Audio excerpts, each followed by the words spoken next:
And time again, we remind everyone na to please do transactions to legitimate. It's so difficult to describe or to differentiate a scammer from a legit travel agent. Pare-parehas mong good na og papeles. Same papers na ba? Business permit, DOT, CTOO, and whatever. So what our association is doing is, since wala na filter, then we will do the filters ourselves. That is why we are very strong na wala namang good tayo mabuhat kay kung wala manggoy magpabiktima, wala po na manggod sila. And sometimes if we remind them na if the price is too good to be true, then it's not true. Pero daghan pa man gihapon, time and time again, sige lang gihapon ta og remind ana.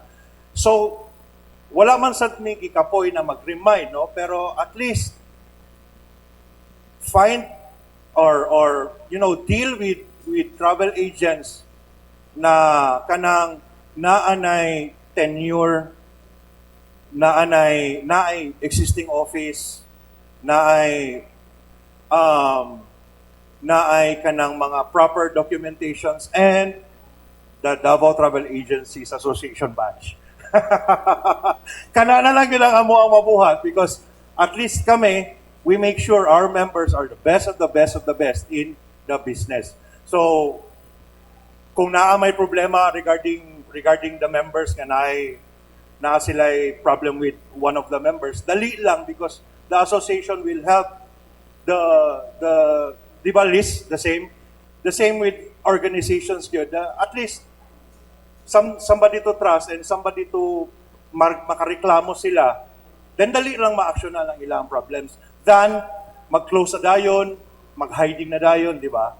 So, yeah, that's it. Mauna ang amuang if you the money you work hard for and the dream travel you've been waiting for, you entrust that to the agents nga will take care of you 100%. So, mo na siya.